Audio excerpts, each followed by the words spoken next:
7 men, 1 company, 7 completely different career paths. Since BTS debuted under HYBE, then known as Big Hit Entertainment, in 2013, fans have noticed something that's hard to ignore. Each member seems to operate under a different set of rules. Different solo timelines, different brand partnerships, different levels of public visibility during the same stretch of time. Different everything. Some chalk it up to personal choice. Others point to military timing. A few go straight to accusations of favoritism. But the reality is far more layered than any of those explanations on their own. HYBE is not a small operation anymore.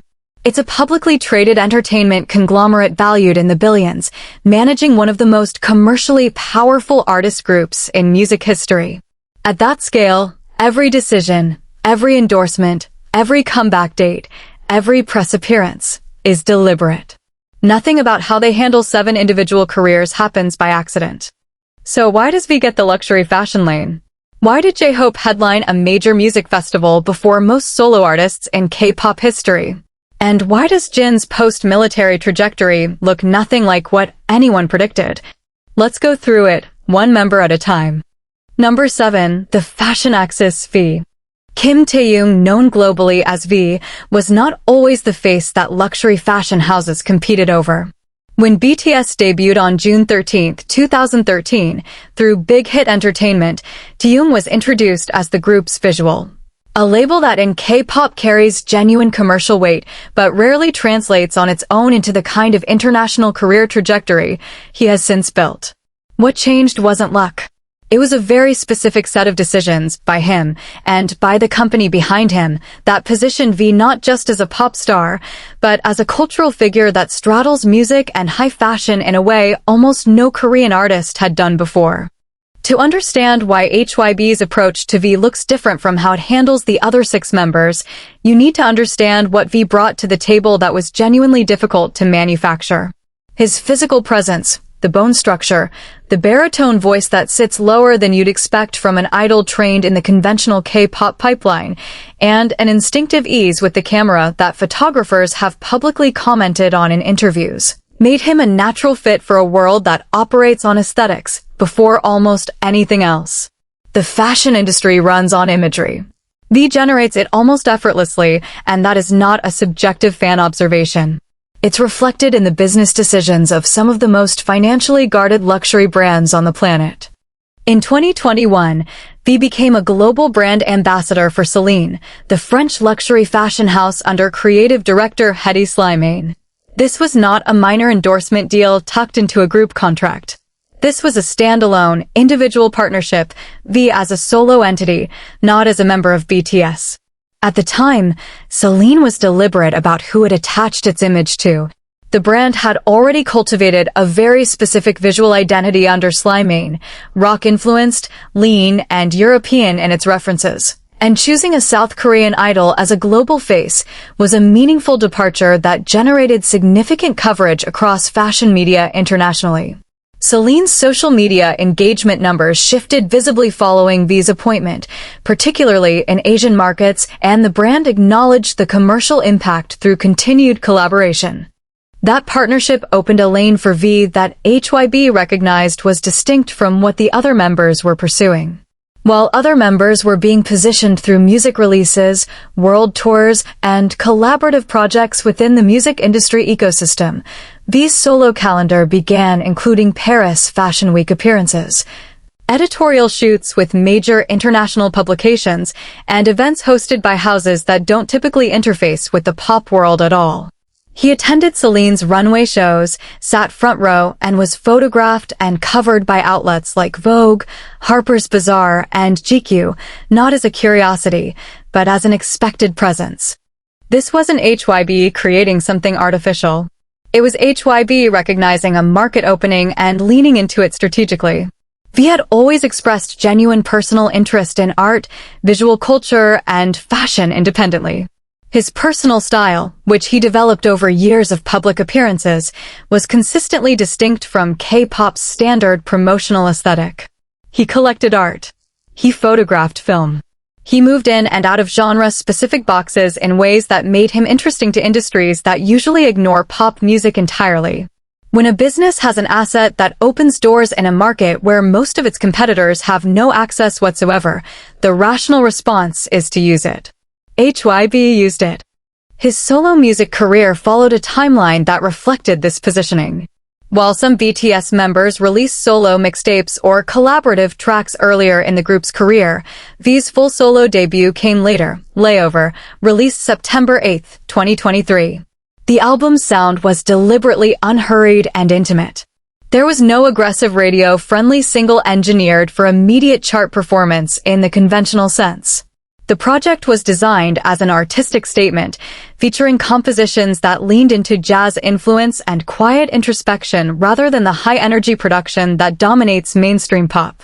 That kind of release strategy is not typical for a debut from a member of the world's most commercially powerful pop group. It signaled that the team around V was comfortable letting him move at a pace defined by creative intent rather than commercial urgency, because the luxury fashion lane was already doing significant commercial work on his behalf. Layover still performed strongly.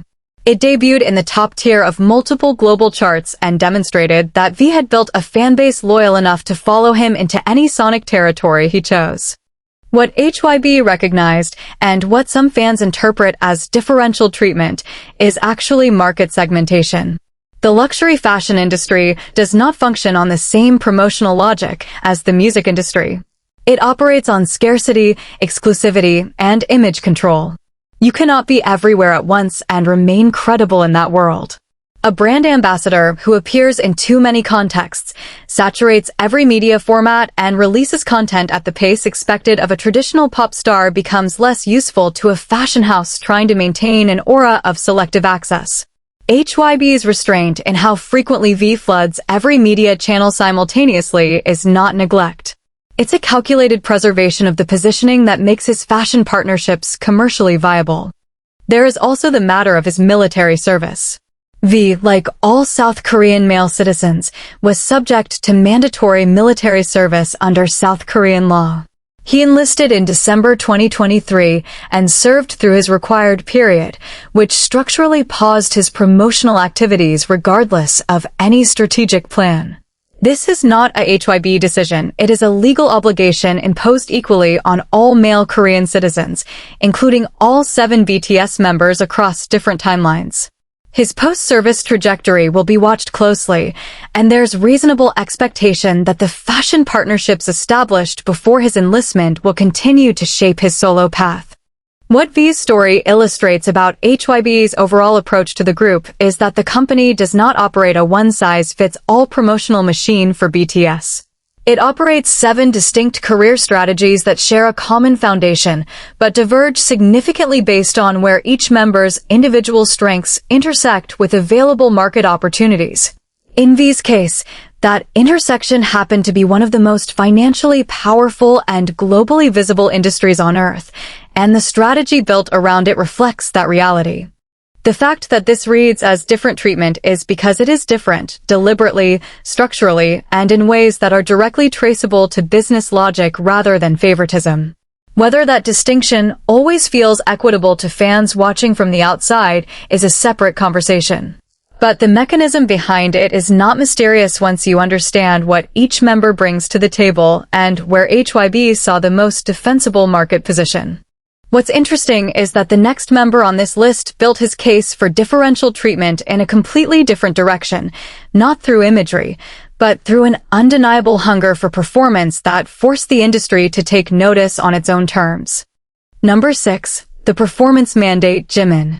Park Jimin did not arrive at the top of the Billboard Hot 100 by accident, and he did not arrive there because HYBE simply decided to push him harder than the others. He arrived there because of a specific combination of marketable skills, a documented hunger for technical perfection, and a career arc that HYBE recognized early could be routed through the international mainstream in a way that was genuinely distinct from what the rest of the group was doing. Understanding why Jimin's promotional strategy looks the way it does requires starting not with charts or brand deals, but with the training room, because that's where the foundation of everything that followed was built. Jimin was born in Busan, South Korea on October 13, 1995. Before joining Big Hit Entertainment, he studied contemporary dance at the Busan High School of Arts, where he was reportedly ranked top of his class. That background is not incidental detail. Contemporary dance training develops a relationship with the body and musicality that is structurally different from the hip-hop and street dance foundations that shape most idol performers. It produces a specific quality of movement, fluid, precise, emotive, that reads differently on camera and on stage, and that distinction followed Jimin through every stage of his career with BTS. His performances within the group's concert productions consistently drew attention not just from fans, but from choreographers, dancers, and industry observers who noted the technical level he operated at relative to what the K-pop system typically produces. That reputation built steadily across BTS's rise from 2013 through the group's global breakthrough in the mid-2010s.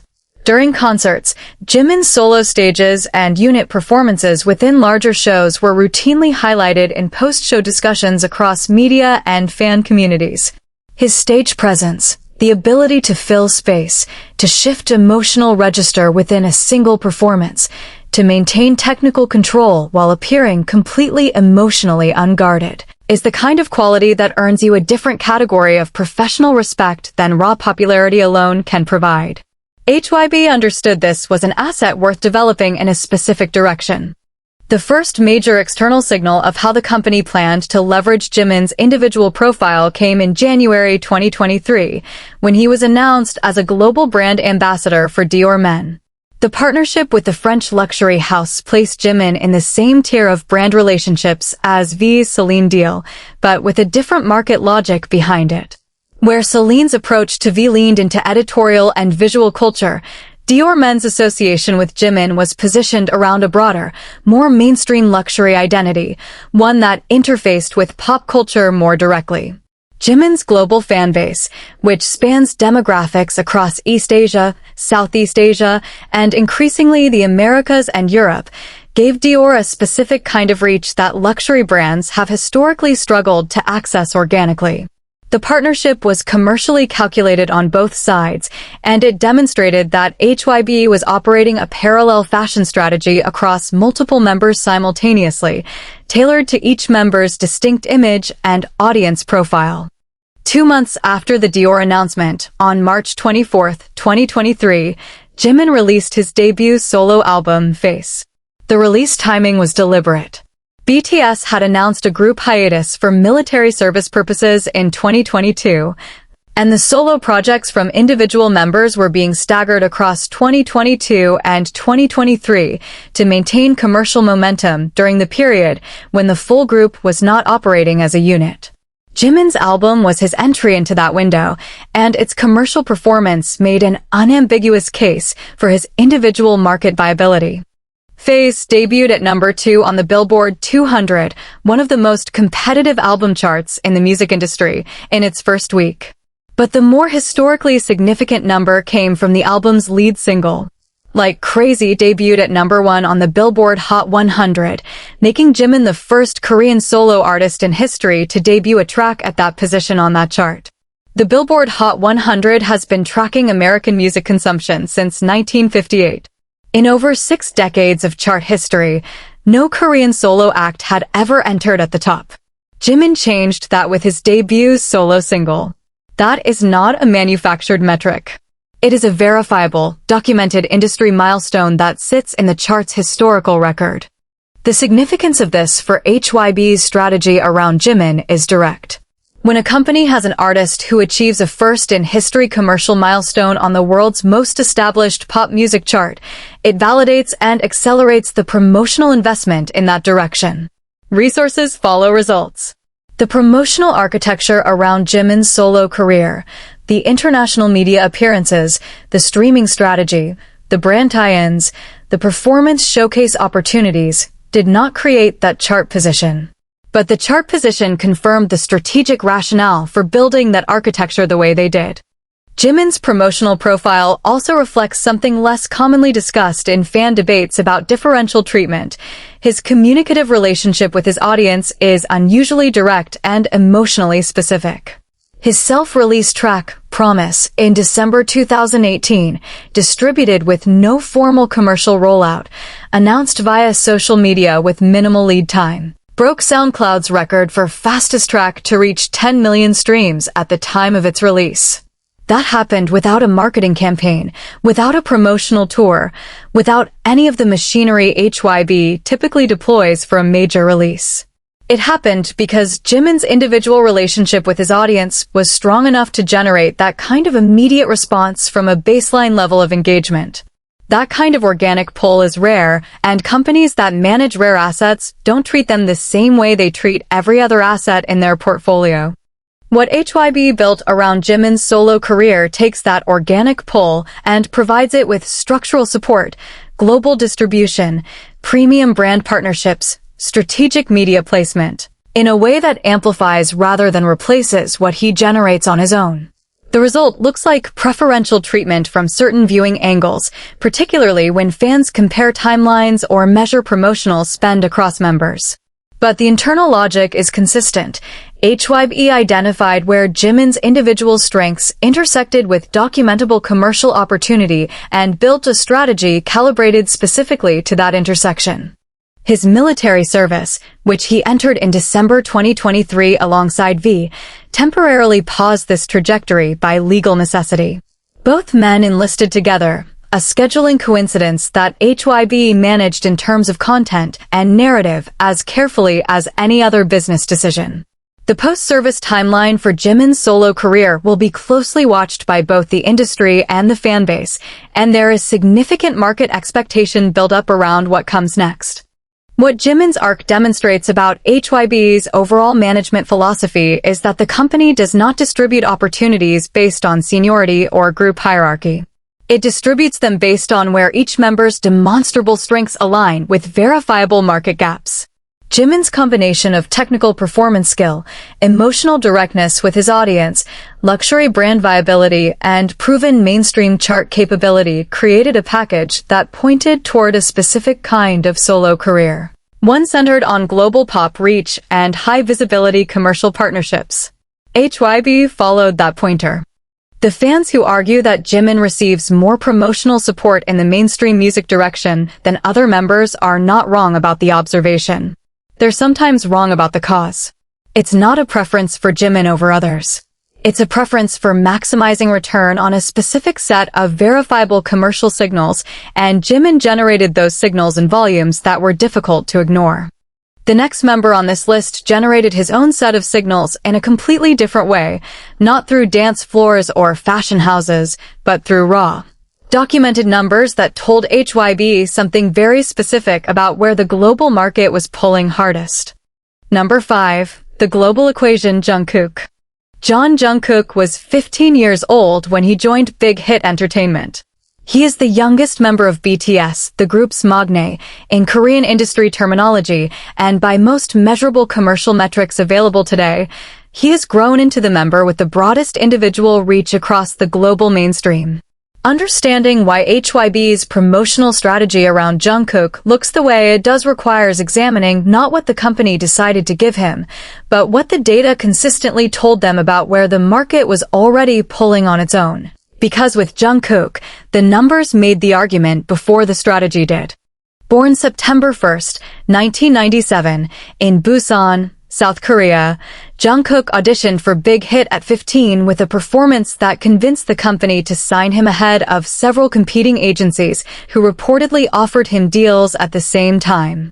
He joined a trainee system that was, at that point, attached to a company with a single modestly successful group and no guaranteed trajectory toward the scale BTS would eventually reach.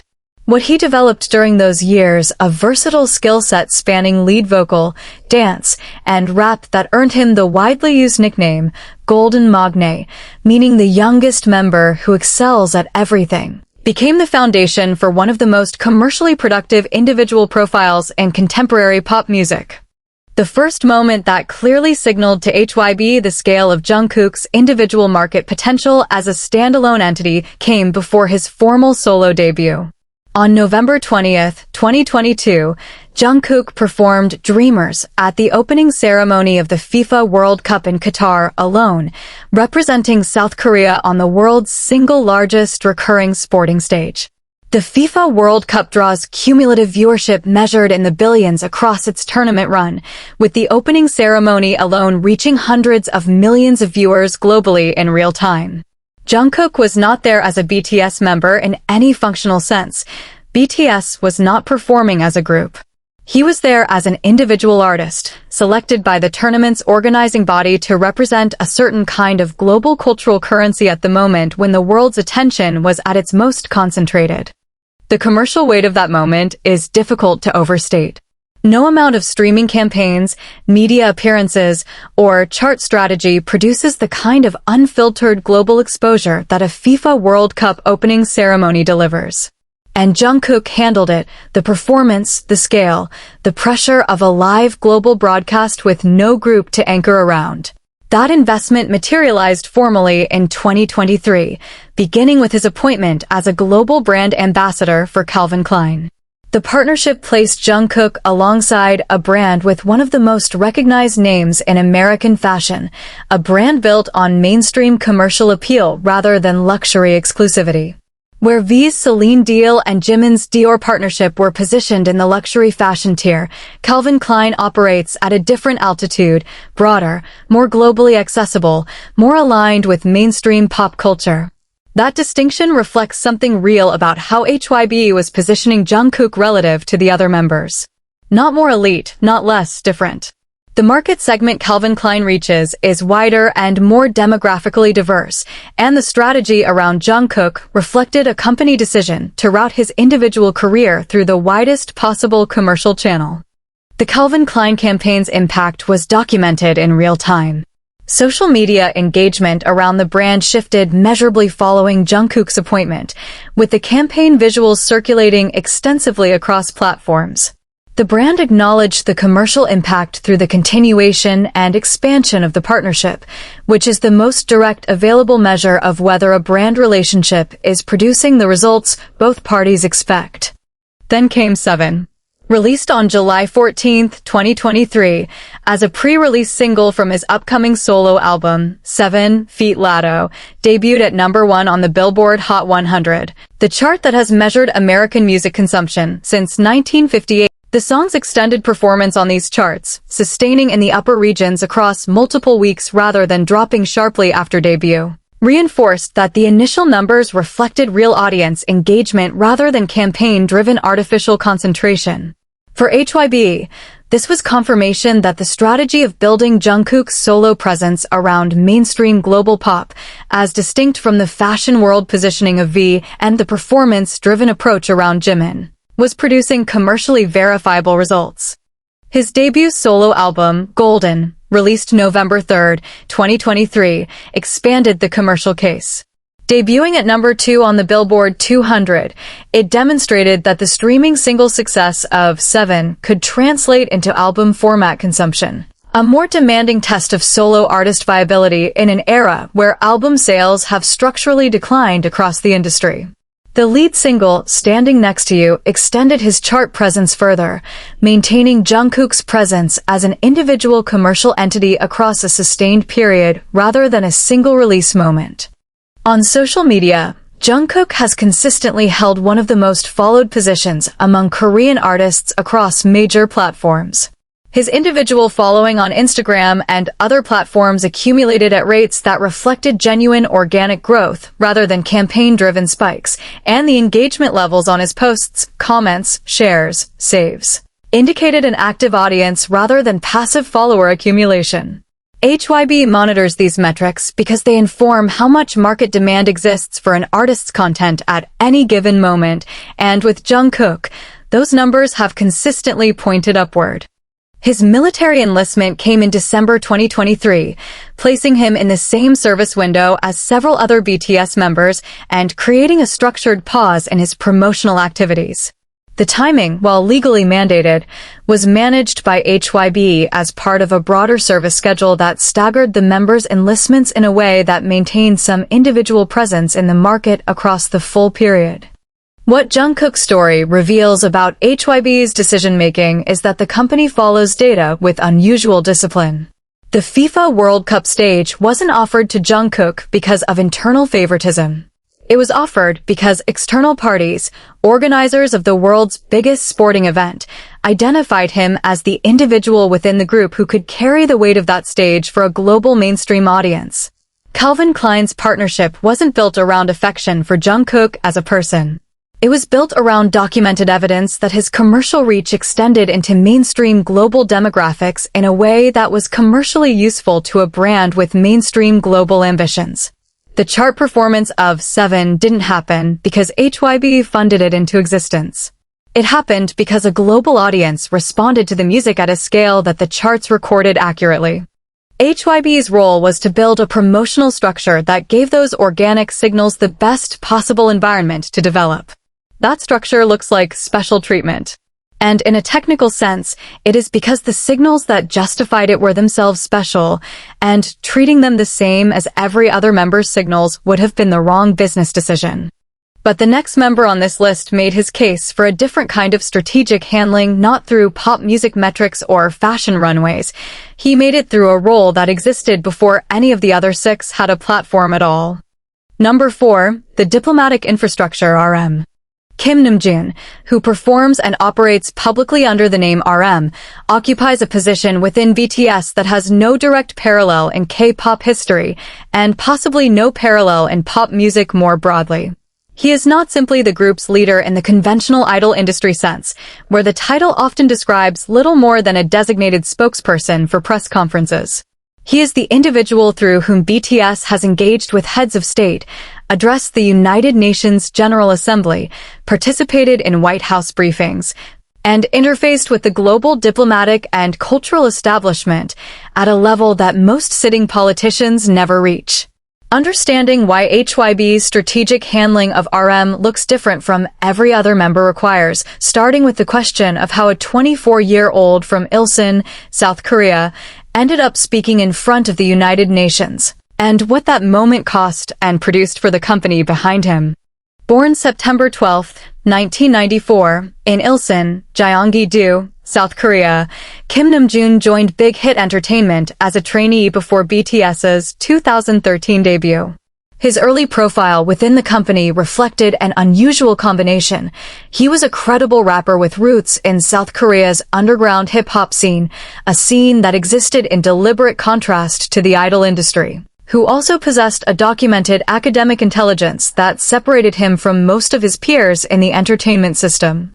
He taught himself conversational English to a functional level primarily through watching the American sitcom Friends, a fact he has discussed publicly in multiple interviews over the years. That self-taught English capability, which developed into genuine fluency through sustained practice and immersion, became one of the most commercially significant assets any individual member of BTS brought to the table in the group's international expansion. When BTS began breaking into Western markets in 2017 and 2018, the logistical challenge of media engagement became immediately apparent. International press tours, television appearances, and major event appearances in English-speaking markets require real-time communication that subtitle cards and translation delays fundamentally undermine. RM's English fluency meant that BTS could conduct live English language interviews, respond to questions in real time, and project a version of accessibility that most K-pop groups attempting Western crossover could not credibly offer. He became the group's primary communicator in those contexts not because the company assigned him the role arbitrarily, but because he was the member who could functionally execute it at the level the moments required. This established a pattern that HYBE built into the promotional architecture around RM. While other members were being developed along tracks defined by their specific artistic strengths, vocal performance, dance, production, visual identity, RM was simultaneously being positioned as the group's primary public intellectual and diplomatic representative. That dual positioning created a promotional profile that looks different from the rest of the group because it operates in different spaces entirely. The clearest illustration of this is his address at the United Nations General Assembly in September 2018. BTS attended the UNGA as part of UNICEF's Generation Unlimited initiative, a partnership focused on education and youth empowerment. RM delivered a speech in English, a language he learned himself, without formal institutional training, to an audience that included heads of state, diplomats, and senior officials from across the world. The speech, which opened with the now widely cited line, "My name is Kim Namjoon," and also known as RM of BTS, was a composed, specific, and emotionally direct piece of communication that received coverage from mainstream international news outlets that had never previously reported on BTS at all. It was streamed and replayed tens of millions of times across platforms in the days that followed. In September 2021, he returned to the United Nations, this time addressing the 76th Union General Assembly session in a speech that touched on climate change, COVID-19, and the experiences of young people navigating a world fundamentally altered by the pandemic. Again, he spoke in English, again to a room of senior global officials, and again the coverage extended well beyond the K-pop media ecosystem into general international news. Two separate UN General Assembly addresses on two separate occasions of global significance, delivered by a pop musician in his mid-20s. That is not a sequence of events that happens without deliberate structural investment by the company managing him. In May 2022, the stakes moved higher still. BTS met with United States President Joe Biden at the White House to discuss anti-Asian hate crimes and discrimination against Asian Americans, an issue that had intensified significantly in the United States during the COVID-19 pandemic. The meeting was official, documented by the White House press pool, and generated news coverage across every major American and international outlet. RM again served as the group's primary communicator in that context, speaking in English and articulating the group's position on the issue in front of a sitting American president and a global press audience. The commercial logic behind HYBE's investment in this particular track for RM is different from the music and fashion calculus that defines the strategies around other members, but it is no less deliberate. RM's solo music career runs alongside this diplomatic positioning in a way that reflects his broader artistic identity. His first formal solo release under his own name was Indigo, released December 2, 2022. The album was an explicitly art-forward project, featuring collaborations with artists from across genres, including Erykah Badu, Anderson .Paak, Tableau of Epic High, and others, and was framed around personal reflection and the experience of transitioning from a late 20s into the next phase of life. It was not engineered for mainstream chart dominance in the same way that releases from other members were structured. It was engineered to communicate a specific artistic identity, thoughtful, eclectic, globally informed, that was consistent with the cultural profile HYBE had been building around him through the diplomatic and institutional engagements.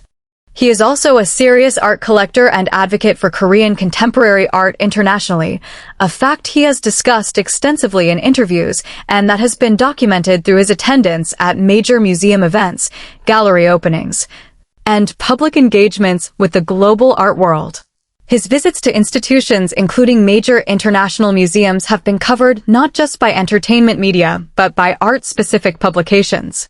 That consistent engagement with serious cultural institutions is not separate from his professional strategy. It is part of how HYBE has built the cultural legitimacy infrastructure around RM's individual brand. His military service, which began in December 2023, placed a structured pause on these activities in the same way it did for the other members who enlisted in that period. The legal obligation is equal across all South Korean male citizens, including all 7 BTS members, regardless of the career momentum any individual has built. What RM's arc demonstrates about HYBE's management approach is that the company is willing to invest in tracks that don't produce immediate, easily measurable returns if the long-term structural benefits are clear enough. The UN speeches don't generate album sales directly. The White House meeting doesn't produce a streaming number.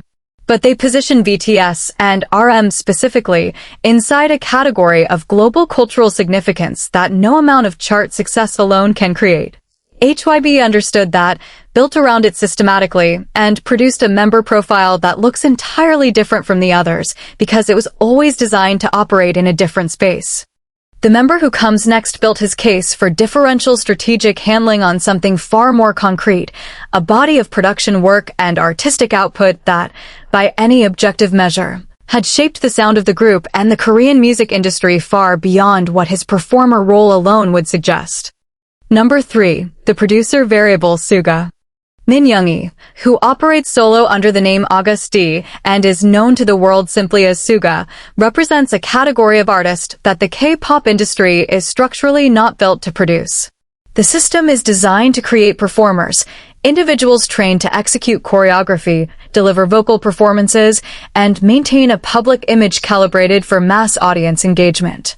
What Yoongi became, across more than a decade inside that system, is something closer to a career songwriter and producer who also performs, a distinction that sounds subtle but carries enormous implications for how a company manages someone's career, what resources it allocates, and what the promotional strategy around them is actually designed to accomplish.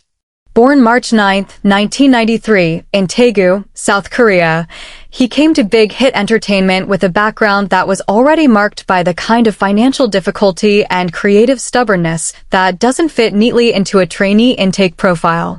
Before signing with the company, he had been working part-time jobs, including delivery work, to fund his own music production activities. He had been making beats and writing music independently, operating in Daegu's local hip-hop underground, before Big Hit brought him into the Seoul system. He has discussed this period publicly in interviews and through his own music, and the financial strain of those years, the gap between his creative ambitions and the material conditions he was working within, is documented in his own words across multiple public platforms. What that background produced was a songwriter and producer who arrived in the idol system with a creative identity already in formation. He wasn't building one inside Big Hit's trainee program. He was adapting one he'd already developed. That distinction shapes everything about how his solo career and his role within BTS were eventually structured, because it meant that his primary creative contribution to the group was always as much behind the console as in front of a camera. His production and songwriting credits across BTS's discography are extensive. He co-wrote and contributed production to some of the group's most commercially and critically significant tracks, including Spring Day, which remains one of the most streamed Korean songs in history and consistently reappears on South Korean charts years after its original release in 2017. He contributed to Interlude, Shadow, Sisa, Dope, Cypher, series tracks, and dozens of others. The Korea Music Copyright Association, which registers and manages music copyright data for Korean music, holds registrations under his name for a volume of compositions that exceeds what most idol performers accumulate in a full career. He is, by any standard applied in the international music industry, a working songwriter with a traceable catalog, not simply a performer who occasionally receives a co-writing credit. This positioned him differently within HYBE's management structure because the commercial value of a working songwriter does not diminish when a group goes on hiatus or when an individual member's promotional schedule pauses. Publishing rights generate royalties on a continuous basis from streaming, licensing, and broadcast, regardless of whether the writer is actively promoting. A company managing someone with that kind of ongoing revenue stream has a different set of incentives around how it deploys that person's time compared to a member whose income is more directly tied to active promotional output. His collaborations with artists outside BTS are the clearest external evidence of how HYBE leveraged his production identity. In May 2020, he co-wrote and produced 8 with South Korean singer-songwriter IU, one of the most commercially successful and critically respected solo artists in Korean music. The collaboration was significant not just commercially but institutionally. IU's association with SUGA signaled to the Korean music industry that his production credentials extended beyond BTS's internal creative ecosystem. The track reached #1 on the Jeon digital chart in South Korea and generated wide coverage across Korean music media. In April 2022, He produced and appeared in the music video for That with PSY, the artist whose Gangnam Style had been the most viewed YouTube video in the world for a sustained period, and who represents a specific kind of Korean pop culture historical weight. The association with PSY was not simply a collaboration between two artists. It was a signal, deliberate and legible to the Korean industry, about the tier of production credibility SUGA had established. His solo work as August D developed across 3 releases that followed a trajectory from underground accessibility to full commercial deployment. The first August D mixtape, released August 15, 2016, was distributed for free download and made no attempt at mainstream commercial positioning. It was a direct, autobiographical creative statement addressing his own mental health struggles, including depression and social anxiety. With a directness that was unusual in an industry where idol image management typically requires careful emotional distance. The second mixtape, D, released May 22, 2020, again distributed free, included Daechwita, a track built around traditional Korean military music that generated significant mainstream attention and a music video that accumulated hundreds of millions of views on YouTube. The deliberate choice to release these projects for free over consecutive years, while his fellow members were releasing commercially priced music, reflects a decision, made in coordination with HYBE, to prioritize the establishment of his artistic identity over the immediate revenue those releases could have generated if priced and commercially distributed. The third release changed that approach. D-Day, released April 21, 2023, was his first official, commercially distributed solo album. It debuted at number 2 on the Billboard 200, demonstrating that the decade of underground credibility building had not come at the cost of mainstream commercial viability. The album's content was explicitly political and personal in ways that most idol releases are carefully engineered to avoid, addressing societal pressures, criticism of celebrity culture, and personal identity in direct terms. HYBE's willingness to release and promote material with that level of artistic confrontation reflects the degree of creative autonomy the company had extended to him, an autonomy that is itself a form of differential treatment, rooted in a recognition that controlling the creative output of a working songwriter-producer too tightly would undermine the very authenticity that made his work commercially credible. The August D Tour D-Day World Tour in 2023 extended this commercial case to the live performance market. He performed across venues in South Korea, the United States, and other global markets, demonstrating that the streaming and album numbers translated into real, paying concert audiences for his solo identity. It was one of the largest solo tours executed by a Korean artist in terms of venue scale and geographic reach at that point. His military service followed a path that diverged from most of the other BTS members due to a pre-existing shoulder injury sustained before debut. He enlisted in September 2023 as a social service worker, alternative military service assigned to individuals with conditions that disqualify them from active duty, rather than the active duty service that several of his fellow members entered. This distinction was not a company decision. South Korea's military service assignment system makes these determinations based on physical evaluation, and the outcome for Yoongi reflected his documented medical history rather than any special accommodation by HYBE. The public and media coverage of this distinction generated significant discussion, but the mechanism behind it was medical and legal, not corporate. What SUGA's arc reveals about HYBE's management philosophy is that the company is sophisticated enough to understand that different kinds of creative assets require different kinds of management infrastructure. The promotional architecture around a performer and the promotional architecture around a songwriter-producer serve different commercial functions and operate on different timelines. HYBE built around both simultaneously within the same group because it recognized that both existed within its roster, and building around only one type would have left significant value unrealized. The member who follows him built his case for a different promotional strategy on something that required no record chart to document. A live performance track record that convinced one of the world's most prestigious music festivals to hand him its main stage. Number 2, the stage as evidence, J-Hope. Young Hoseok, known professionally as J-Hope, made history on July 31st, 2022, in Grant Park, Chicago, in front of a crowd of tens of thousands of people who had no particular relationship with K-pop. He headlined the main stage of Lollapalooza, one of the most historically significant music festivals in the United States, becoming the first Korean solo artist to hold that position on that stage. That single performance compressed years of strategic career building into a moment so publicly legible that it required no explanation, no chart contextualization, and no fan campaign to validate. It simply happened, in front of the cameras of a global live stream that ran concurrently. And the reaction from both the audience inside Grant Park and the international press covering it made the case that HYBE had been building around J-Hope's individual profile in the clearest possible terms. Understanding how that moment came to exist requires starting not with the festival booking, but with what J-Hope brought to Big Hit Entertainment when he joined as a trainee before BTS's 2013 debut. Born February 18, 1994, in Gwangju, South Korea, Young Hoseok entered the entertainment system with a background in street dance that predated his idol training.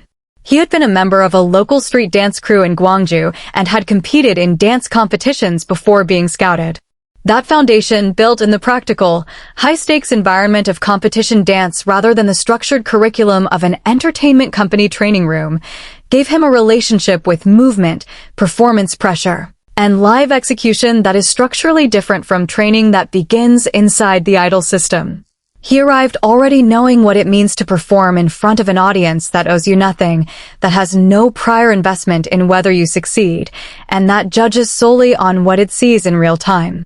Within BTS, J-Hope functioned as the group's dance leader, the member responsible for ensuring choreography was executed to standard and for maintaining the physical performance quality of the group's live output. This role is less visible than a vocal lead or the group's primary spokesperson, but it is operationally critical.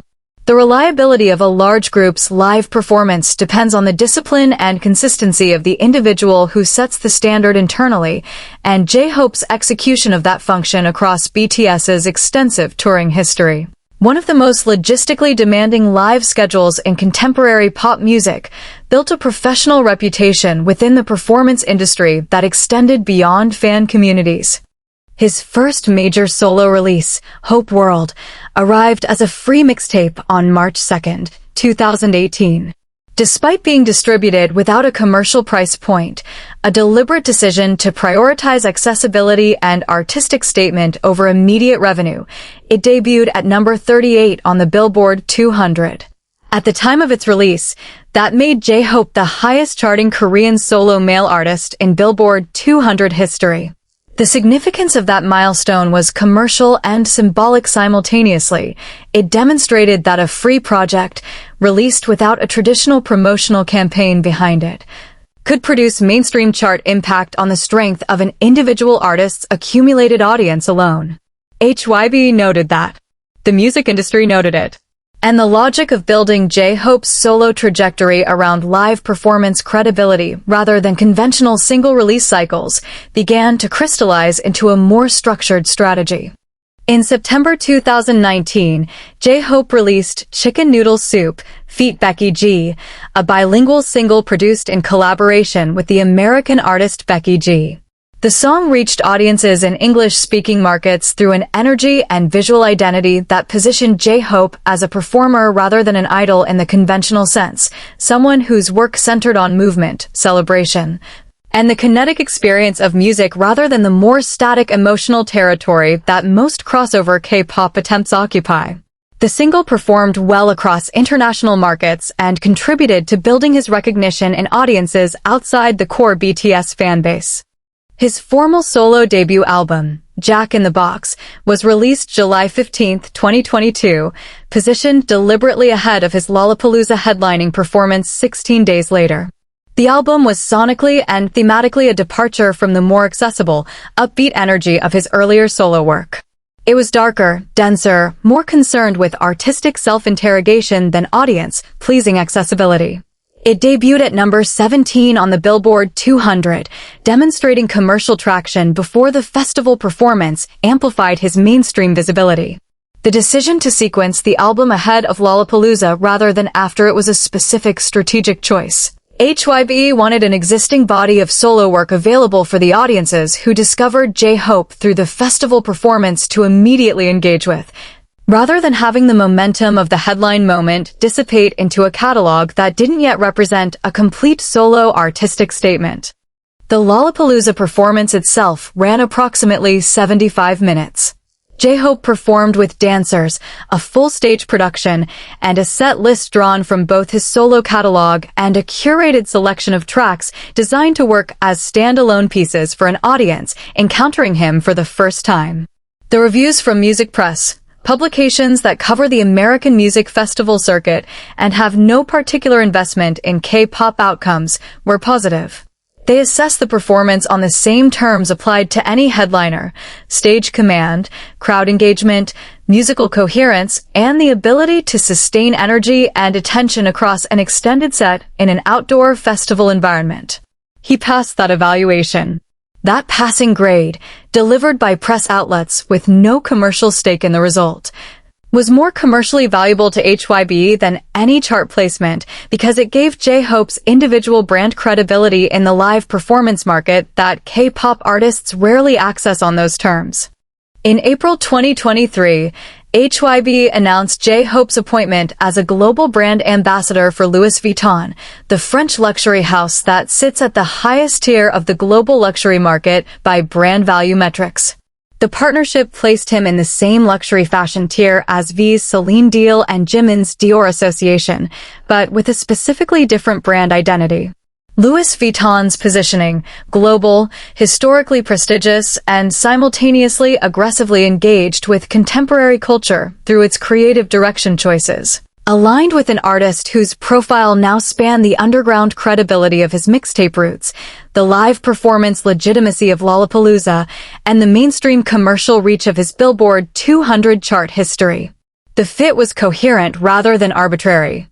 Also in March 2023, he released On the Street with J. Cole, a collaboration with one of the most respected and commercially significant rappers in American hip-hop. J. Cole's reputation within American rap is built around extreme selectivity regarding features and collaborations. His willingness to appear on a track with J-Hope was, within the specific cultural economy of American rap, a statement of credibility that no marketing campaign could manufacture and no chart position alone could produce. It communicated, to an audience that cares about these signals deeply, that J-Hope's standing within the broader music world extended into territory where K-pop status carries no currency and only the music speaks. He enlisted for military service on April 18, 2023, joining the 36th Infantry Division as one of the earlier BTS members to fulfill his legal service obligation. His enlistment preceded several of his fellow members and was managed by HYBE as part of the staggered scheduling approach the company used to maintain some presence in the market during the full group's service period. He was discharged from active duty in October 2024, returning to activity after completing his full service requirement. What J-Hope's arc reveals about HYBE's strategic thinking is that the company understood early that his value was concentrated most densely in live performance, a market where reputation is built through direct, unmediated experience rather than streaming numbers or brand association, and built a promotional structure calibrated specifically to deploy that asset in the environments where live performance reputation carries the most institutional weight. Lollapalooza was not a random booking. It was that story of HYBE identifying where a member's specific strength points most directly toward an available market opportunity and building deliberately toward it is consistent across every member of this group. But the final member on this list tells that story in a way that looks, on the surface, like the opposite of everything that came before it. And that's precisely what makes it the most revealing case of all. Number 1, the first one back, Jeon. Kim Seokjin was not supposed to be a musician. He was studying acting at Konkuk University in Seoul, a practical, conventional career path, when a big hit entertainment staff member spotted him getting off a bus in 2011 and asked if he'd be willing to audition. He had no formal training in singing, no background in dance, and no particular ambition pointing toward the idol industry. He was, by his own account in multiple interviews over the years, an unlikely recruit. That origin story matters because it frames everything about what Jeon built afterward, and everything about why HYBE's strategic handling of him looks different from every other member on this list. His vocal development within BTS became one of the most documentable arcs in the group's history precisely because it started later. By the time of the Wings album in 2016, his solo track, Awake, demonstrated a vocal capability that had no precedent in his pre-debut profile, a developed range, genuine emotional control, and the kind of resonance in the upper register that takes years of disciplined training to produce.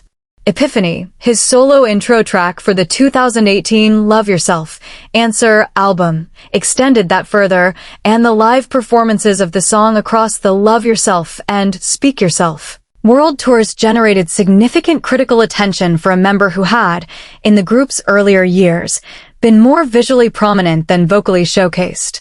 The development was real, traceable through a decade of recorded material, and it changed the commercial argument HYBE could make about his individual market value. What HYBE built around Jin's solo trajectory was deliberately unhurried in a way that distinguished it from the more aggressively timed releases around other members. He did not release a solo mixtape in the years when other members were doing so.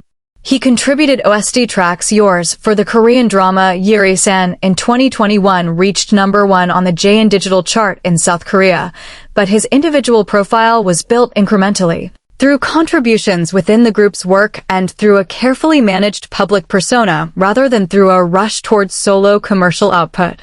The most significant pre-military moment in Jin's solo career came on October 28, 2022. Coldplay, one of the highest-grossing touring acts in the history of the live music industry, invited Jeon to perform his first official solo single, The Astronaut, at their concert at the Estadio River Plate in Buenos Aires, Argentina. The song had been co-written by Jeon and Coldplay, specifically in collaboration with Chris Martin, and was released the same day as the Buenos Aires performance. The stadium holds approximately 84,000 people.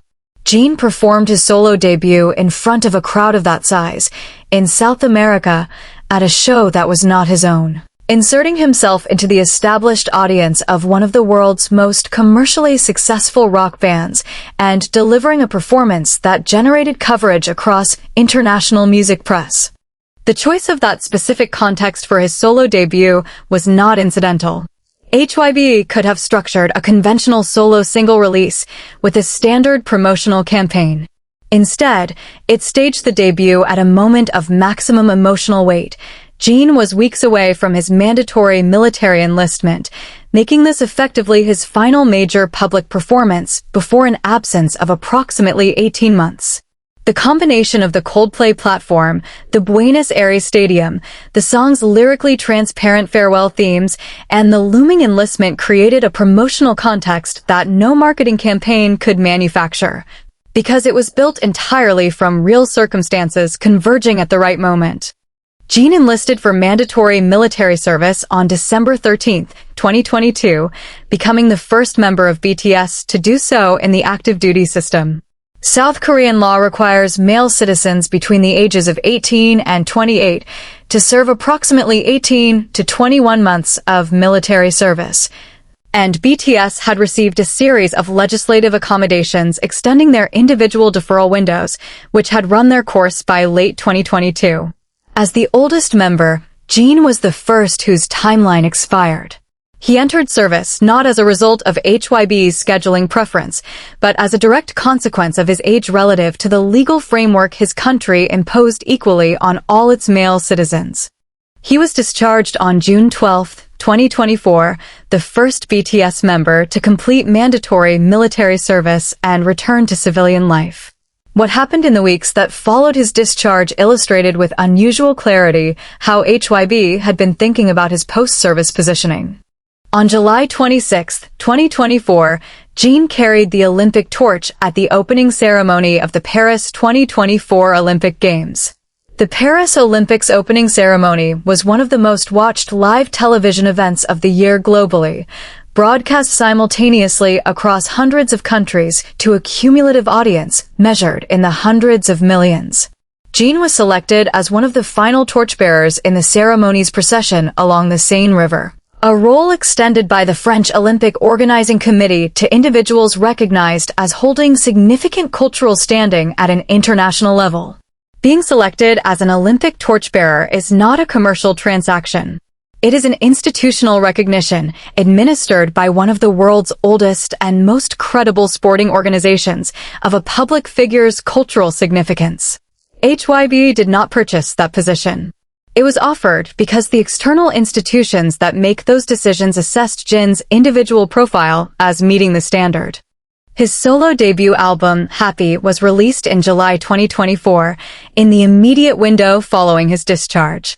The album's tone, deliberately lighthearted, sonically accessible, emotionally uncomplicated compared to the more introspective or artistically ambitious solo projects of other members, was a specific creative and strategic choice. Where SUGA's D-Day was confrontational and dense, where RM's Indigo was philosophical and eclectic, HYBE was an album designed to communicate exactly what its title described. After 18 months of military service, in the context of a fan base that had waited through that absence with documented emotional investment, the choice to return with music that was warm and celebratory rather than sonically challenging was coherent with both the moment and with the audience's relationship with Jeon across his full career trajectory. What Jin's story reveals about HYBE's management philosophy is perhaps the most honest encapsulation of the entire system. His trajectory was not rushed toward early solo output because the circumstances of his development didn't justify rushing. It was not positioned around technical virtuosity markers because his career was built on a different kind of growth. It was staged, carefully and patiently, around real moments, a Coldplay stadium, a military enlistment, an Olympic torch, a post-service debut that carried emotional and institutional weight no manufactured campaign could replicate. The accusation that HYBE treats Jeon differently from the other members is, in one narrow sense, accurate. But the nature of the difference is not preferential treatment in any conventional sense. It is a management approach calibrated to the specific facts of his career, where he started, how he developed, what timeline his legal obligations imposed, and what kinds of institutional moments his individual profile made available. That calibration produced a different-looking trajectory because Jin's story is genuinely different. And HYBE, to its credit, did not try to force it into a shape that fit someone else's template.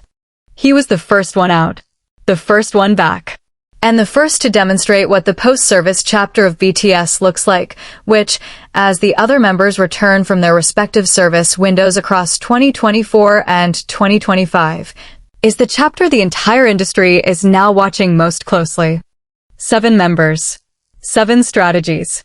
One company making 7 different sets of decisions, and the pattern underneath all of them is the same. HYBE did not build differential promotional structures around BTS members because of favorites. It built them because the members are genuinely different from each other in ways that are commercially meaningful, and because the available market opportunities for each of those differences pointed in genuinely different directions. These visual instinct opened the luxury fashion market at an altitude most pop artists never access. Jimin's technical performance mastery and organic audience pull produced the first Korean solo debut at #1 on the Billboard Hot 100. Jungkook's broad-spectrum commercial appeal, documented through a FIFA World Cup stage, a Calvin Klein campaign, and the most globally consumed solo single in Korean music history, pointed toward the widest mainstream lane. RM's English fluency and intellectual credibility made him the only member who could carry the group into rooms occupied by heads of state and UN assembly floors. SUGA's songwriter-producer credentials created a commercial asset that operates on different financial logic from performance revenue and generated collaborations with artists who don't enter K-pop's ecosystem for any. The fans who interpret these differences as favoritism are looking at a real phenomenon and misreading its cause. The differences are real. The cause is not personal preference, it is commercial logic applied to genuinely different assets in genuinely different market contexts. What makes BTS historically unusual is not that HYBE managed them well as a group. Plenty of companies have managed successful groups. What makes them unusual is that the company simultaneously managed 7 individual careers inside that group in ways that were coherent both as a collective unit and as separate long-term propositions, each one calibrated to where the individual's specific strengths met the most defensible available opportunity. Whether HYBE has always gotten those calls right is a separate question, and one where reasonable people can disagree. But the argument that the differential treatment reflects arbitrary preference, rather than strategic specificity, doesn't survive contact with the actual facts of what each member brought to the table and what the market made available to them on the basis of those specific strengths. 7 different roads. 1 destination.